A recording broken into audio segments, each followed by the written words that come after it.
नमस्कार, आप देख रहे हैं लोकमंच न्यूज और मैं हूं आपके साथ सत्यम गौर। आज बात करेंगे 2022 चुनाव को लेकर, क्योंकि बेहद नजदीक चुनाव है जिसको लेकर सरगर्मियां तेज होती हुई दिखाई दे रही हैं। सभी पार्टियां पूरा जोर लगा रही हैं, जनता के बीच जा रही हैं और जनता को साधने की कोशिश भी की जा रही है। तरह तरह के वादे भी किए जा रहे हैं जनता को लुभाने के लिए। आपको बताते चले कि कांग्रेस से प्रियंका गांधी जनसभाएं कर रही हैं और जनता से तरह तरह के वादे किए जा रहे हैं। कर्ज माफ से लेकर बिजली बिल भी माफ करने के वादे किए जा रहे हैं। इसके साथ ही 20 लाख युवाओं को नौकरियां देने की भी बात की जा रही है। उधर जयंत चौधरी की अगर बात करें तो उन्होंने भी नौकरी देने का वादा कर दिया है। अभी वहीं अगर समाजवादी पार्टी की भी बात की जाए तो समाजवादी पार्टी भी कहीं पीछे नजर नहीं आ रही है। समाजवादी पार्टी भी पूरा प्रयास कर रही है। और इसके साथ ही आपको बताते चले कि बीजेपी के खेमे से कई नेता अब समाजवादी पार्टी ज्वाइन कर रहे हैं। वहीं आपको इसी कड़ी में बताते चले कि बीजेपी के खेमे से सीतापुर से बीजेपी विधायक राकेश राठौर ने एसपी का दामन थामा है और इसी सभी मुद्दे को लेकर चर्चा करेंगे। हमारे साथ आज चर्चा का हिस्सा जो बन रहे मेहमान, उनका आपसे परिचय करा दें। हमारे साथ इरम जी हैं जो कि नेता आम आदमी पार्टी से हैं। इरम जी, बहुत बहुत स्वागत है आपका लोकमंच पर। और हमारे साथ कांग्रेस का जो पक्ष रखेंगे, कांग्रेस से अमोल वाजपेयी जी हमारे साथ जुड़ गए हैं। वाजपेयी जी, आपका भी बहुत बहुत स्वागत है लोकमंच पर। और इसके साथ बीजेपी का जो पक्ष रखेंगे, बीजेपी से हमारे साथ आपको बताते चले कि मोनू अग्रवाल जुड़ गए हैं। मोनू अग्रवाल जी, बहुत बहुत स्वागत है आपका भी। मोनू अग्रवाल, सबसे पहले चर्चा की शुरुआत आपसे ही करूंगा। सर, मैं आपसे ये जानना चाहता हूं कि आखिर आप की तरफ से क्या कुछ तैयारियां की जा रही 2022 चुनाव को लेकर। जो वादा आपने पिछली टाइम किया था 2017 में, वो वादे अभी तक पूरे नहीं हुए हैं, ये विपक्ष का कहना है।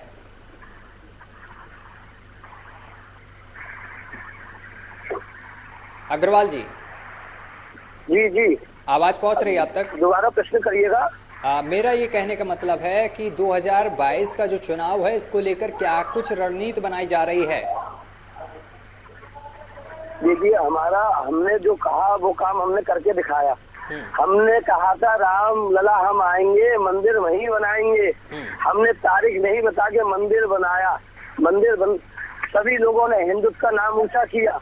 और रही बात आप कह रहे हैं 2022 की, तो मैं अपनी वाणी से कहना चाहूंगा कि जो काम भारतीय जनता पार्टी की सरकार ने की है, इतनी योजनाएं श्रमिकों को, उनका श्रमिकों का क्या कहते हैं, श्रमिकों का रजिस्ट्रेशन कराना, मुद्रा योजना है, प्रधानमंत्री आवास योजना, जितना काम हमारी मोदी जी, योगी जी ने किया, मैं समझता हूँ उत्तर प्रदेश में किसी सरकार ने नहीं किया।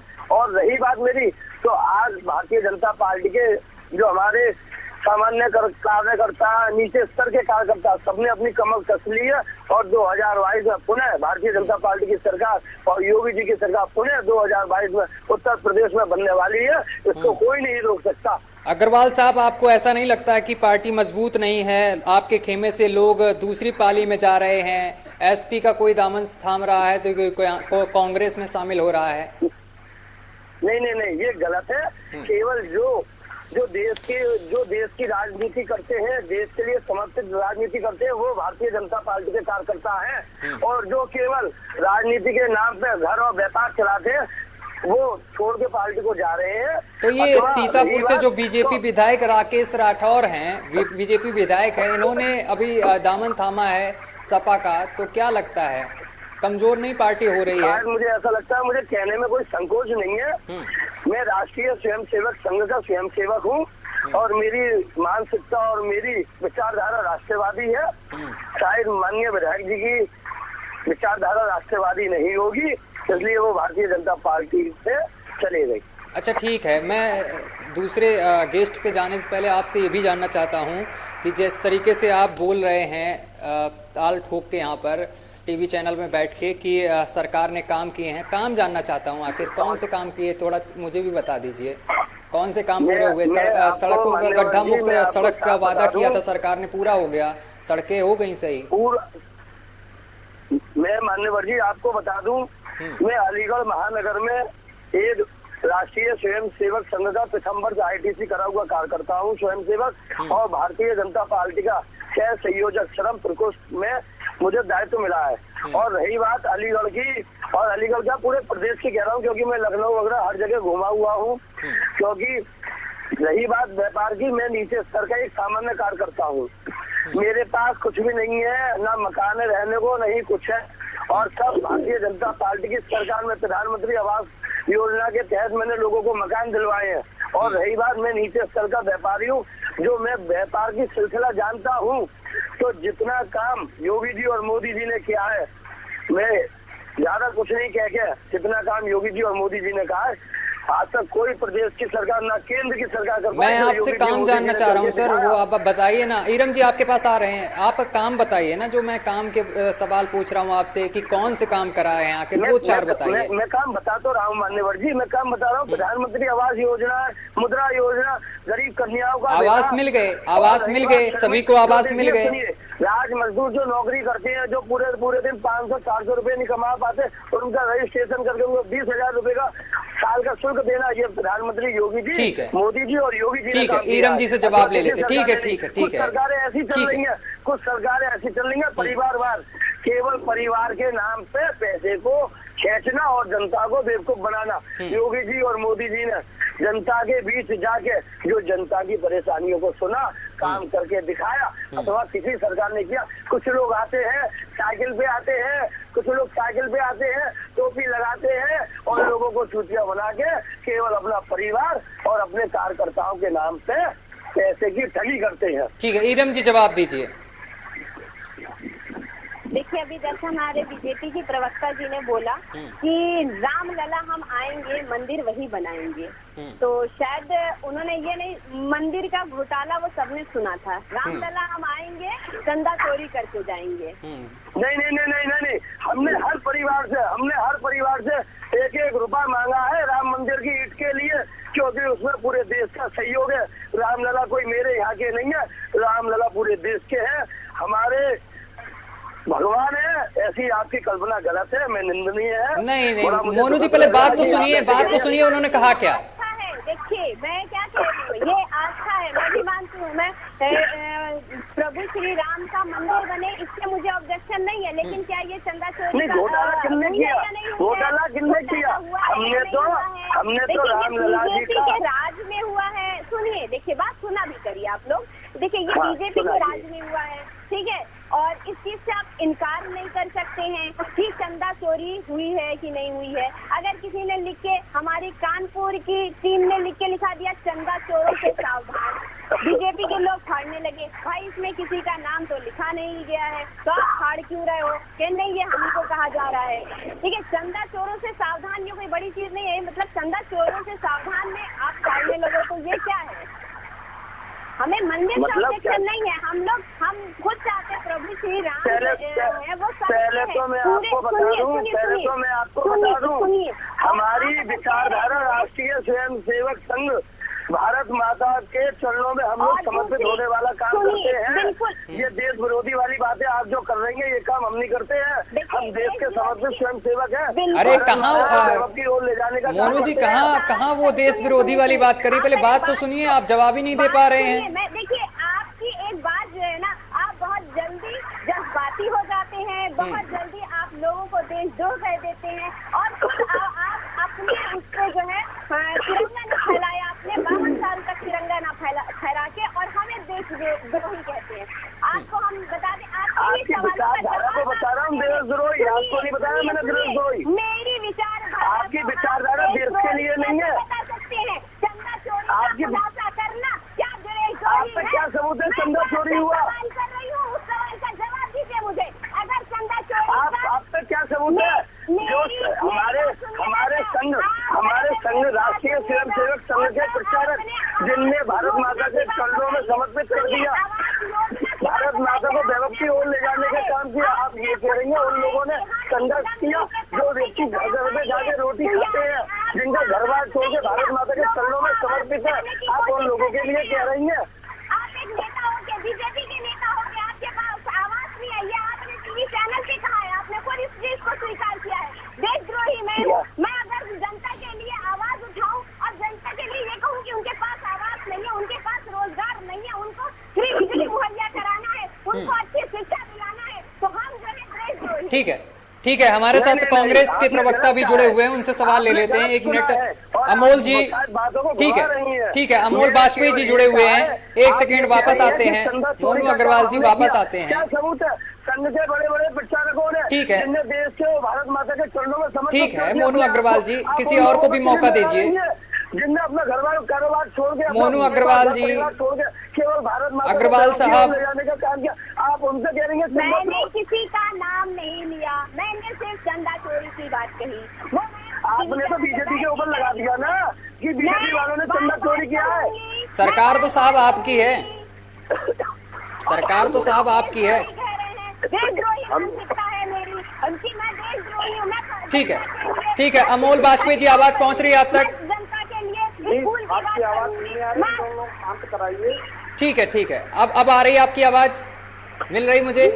आपकी आवाज मिल रही, बताएं। ठीक है, अमोल वाजपेयी जी, कांग्रेस की तरफ से क्या कुछ तैयारियां की जा रही हैं? कांग्रेस की जो प्रियंका गांधी है, उन्होंने नौकरी देने का वादा कर दिया है और कई चीजों के वादे कर दिए हैं। किस तरीके से देख रहे हैं इस बार 2022 के चुनाव को? कांग्रेस की तरफ से तैयारी अगर आप देखना चाहते हैं तो आप लखीमपुर की वो दुर्दांत घटना देखिए, जिसमें हमारी नेता प्रियंका गांधी जी गई, जिसके बाद पूरे देश का माहौल बदला। उसके बाद बनारस की रैली देखिए, जो प्रधानमंत्री जी का क्षेत्र है। उसके बाद आप ललितपुर की यात्रा देखिए, किस तरीके से घटना हुई, वहाँ हमारी नेता पहुंची। आगरा में देखिए, एक दलित को किस तरीके से पुलिस थाने में मारा गया। उसके बाद आपको देखना है तो आप अभी परसों की हुई रैली गोरखपुर की देखिए, जिसमें इतनी अपार भीड़ आई, जिसको देख के माननीय योगी जी और बनारस में देख के माननीय मोदी जी के पैर के तले से जमीन खिसक चुकी है। कांग्रेस गांव-गांव, पांव-पांव हर जगह जा रही। लोगों को याद आने लगा, लोग कहने लगे अपने गांव गिराव क्षेत्र में, गली चौराहों पर कि नहीं, कांग्रेस ही अच्छी थी। आज 32 साल से उत्तर प्रदेश में 2022 आ रही है, जनता इसका आपको, मैं किसी के बीच में नहीं बोलता। अगर आप इज्जतदार व्यक्ति हैं तो इज्जत से रहिए। नहीं तो मैं भी तो यही बात आपसे कह रहा हूँ, 2022 आ रही है, जनता आपको खुल के बताएगी किसकी सरकार आएगी, किसकी नहीं आएगी। आप लोग हमेशा बीच में बोलने लगते हैं क्योंकि आप बातों को जाने नहीं देना चाहते। आप लोग खुद फैलाने वाले लोग हैं, जिसकी अभी ताजा तस्दीक जो है विनोद राय की पूर्व ने किया, किस तरीके से उन्होंने माफी मांगी है टोलगेट के मामले से, 2G के मामले से। ये सारा देश जान रहा है कि आपने किस तरीके से कांग्रेस को बदनाम किया, सही बातों को आपने जाने नहीं दिया। कांग्रेस को नतीजा, कांग्रेस ने देश को लूटा, कांग्रेस को देश ने कांग्रेस वालों ने 70 साल में देश को लूटा, देश को भुखमरी की कतार पे लिया है। जनता बेरोजगार, कुछ खाने को नहीं। योगी जी, मोदी जी ने आगे हाथों को जनता के मजबूत किया। आप ये कह रहे हैं तो शांत करा लिया तो इनको कट कर दीजिए। ये मैं तकनीकी बर्दाश्त नहीं करूंगा। ये हल्कापन है। इतने अच्छे चैनल पे बैठ के आप इतनी अच्छी डिबेट खराब करने वाले लोग हैं। डिबेट नहीं खराब कर रहा, आपका समय आएगा, आप जब बात कीजिएगा, मुझे अपनी बात रखने दीजिए। मैं सीधी सी बात कहता हूँ, कांग्रेस नेता और कांग्रेस इस देश को आजाद कराने वाली पार्टी रही और कांग्रेस की नेता श्रीमती इंदिरा गांधी जी, श्री राजीव गांधी जी ने देश की अखंडता के लिए अपनी शहादत दी। आज कहाँ ले जा रहे हैं भारत मोदी जी? आज आसाम और मिजोरम जैसे राज्य में, आपकी राज्य में जो है गोलीबारी हो रही है, देश खंडित किया जा रहा है, जाति धर्म के नाम पर जाति में खंडित किया जा रहा है। ये खंडित करने वाले लोग हैं, ये अखंड भारत की कल्पना करने वाले लोग नहीं है, ये खंड करने वाले लोग हैं। कांग्रेस आने वाले चुनाव में एक जो तरीके से अपनी बात रख रही है, हमारी नेता प्रियंका गांधी जी जगह जगह जा रही हैं, जो उनकी प्रतिज्ञाएं हैं, जो उनका संकल्प है, उसको देने के लिए, जनता तक पहुंचाने के लिए हम लोग एक कार्यकर्ता उनके साथ खड़े हैं और अपनी पूरी पार्टी की विचारधारा और घोषणाओं को पहुंचाने का काम कर रहे हैं। आने वाले 2022 के चुनाव में लोग अचंभित होंगे। कांग्रेस की जिस तरीके से गांव गली चौबारे में चर्चा है, लोग देखेंगे किस तरीके से कांग्रेस पुनः वही परचम लहराती है जो आज 32 साल पहले था। आज मैं पूछता हूँ, ये बैठे हैं भाजपा के और सब तमाम आते हैं, ये लोग जो है प्रबुद्ध सम्मेलन, ब्राह्मण सम्मेलन, तमाम तरह की बातें करते हैं। किस तरीके से ब्राह्मण का दोहन सरकार में किया जा रहा है, कौन सा मुख्यमंत्री 32 सालों में आपने ब्राह्मण दे दिया, लेकिन ब्राह्मण जाति को बरगलाने की भी बात हो रही। महंगाई पे बात कीजिए, बेरोजगारी पे बात कीजिए, भ्रष्टाचार पे बात कीजिए। मैं जहाँ बैठ के बात कर रहा हूँ सुल्तानपुर, यहाँ का नगर पालिका अध्यक्ष, श्रीमती वर्षा जायसवाल कलेक्टर कार्यक्रम में लोकायुक्त माननीय यहाँ के डीएम साहब के 3 बार की जांच कमेटी में वो आरोपी पाए गए, लेकिन ये भ्रष्टाचारी सरकार कोई कार्यवाही नहीं कर रही है। यहाँ तक कि यहाँ की पूरी भाजपा ठीक है अमोल जी, ठीक है अमोल जी, आवाज पहुंच रही है अमोल जी, आपकी पार्टी से तमाम तरीके के वादे किए गए हैं, बिजली का बिल माफ कर दिया जाएगा, किसानों का कर्ज माफ कर दिया जाएगा, बच्चों को स्कूटी और मोबाइल दी जाएगी और रोजगार देने के तमाम वादे किए गए हैं प्रियंका गांधी की तरफ से। लेकिन आम आदमी भी इसमें पीछे हटती हुई नहीं दिखाई दे रही। आम आदमी ने 300 यूनिट बिजली का वादा किया है, जनता की सुरक्षा का वादा किया है। तो क्या लगता है आम आदमी पार्टी से आपको टक्कर? आम आदमी पार्टी से हमारी कोई टक्कर नहीं है। आम आदमी पार्टी जहाँ से निकली है, आपको जाना होगा 11 कहाँ से आम आदमी पार्टी निकली है। ये वही पार्टी तो है जिसने कहा था मैं चुनाव नहीं लड़ूंगा, मैं राजनीति में नहीं आऊंगा। कहाँ गया लोकपाल? आज कोई बात करने वाला है? उसके बाद ये हमारी टक्कर इनके मंच पे 4 अप्रैल सन 11 से जब इन्होंने जंतर मंतर पर आंदोलन शुरू किया, सबसे पहले जाने वाले लोग बीजेपी के थे। बीजेपी की ये भी पार्टी है। ये हमसे हमारी कहाँ टक्कर है इनकी? हम पूरे देश की पार्टी है, सबसे पुराना हमारा इतिहास है। हम आजादी के आंदोलन में भाग लिए वाली पार्टी के हैं। इनसे हमारा और बिजली का बिल हाफ, और ये बिजली का बिल तो जो मीटर लगे हैं आप जाके देख लीजिए, उनकी सही से जांच करा लीजिए। जनता को लूटा जा रहा है नए मीटरों के थ्रू। ठीक है अमोल जी, उस बात को हम सही करेंगे। ठीक है अमोल जी, ईरम जी कुछ कहना चाह रही हैं। ऊपर बोझ कम पड़े और जनता खुशहाल हो, इस बढ़ती महंगाई बेरोजगारी से निजात पाए। कांग्रेस पार्टी ने हमेशा ऐसे नियम रखते हैं जिससे आम जनता को लाभ हो। ठीक है अमोल जी, ईरम जी कुछ कहना चाहती है। ठीक है ईरम जी बोलिए, ईरम जी बोलिए। अभी जैसे कांग्रेस के प्रवक्ता जी ने बोला कि हमने आंदोलन किया, तो लोगों ने कहा आंदोलन करने से बदलाव नहीं आएगा। हमने तब चुनाव लड़ा, चुनाव लड़ने से यह है कि क्या जादू की छड़ी घुमा देंगे, 300 यूनिट बिजली फ्री हो जाएगी।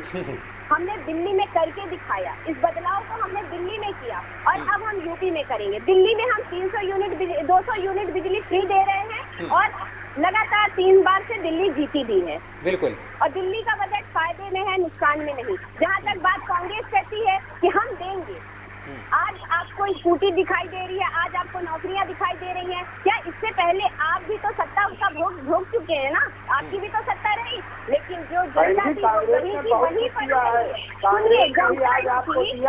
देखिए आंदोलन कर सके। आज आपकी हिम्मत हो, कोई आंदोलन करके दिखा दीजिए। आज अगर आपकी हिम्मत हो तो आप लखीमपुर जाके दिखा दीजिए। आज अगर आपकी हिम्मत हो आगरा जाके दिखा दीजिए। डिबेट करिए, इस डिबेट की ऐसी की तैसी ना करिए। आपने बोला मैं चुपचाप सुन रही थी। क्षमा चाहते हैं, हम क्षमा चाहते हैं, आप बोले, आप शांति में रखें। अब आप सुनिए, मैं बोल लूंगी, उसके बाद आप मेरी बात का जवाब दे दीजिए। मैं सुनूंगी, बिल्कुल सुनूंगी। क्षमा प्रार्थी हूँ, मैं पूरी आपकी बात सुनी।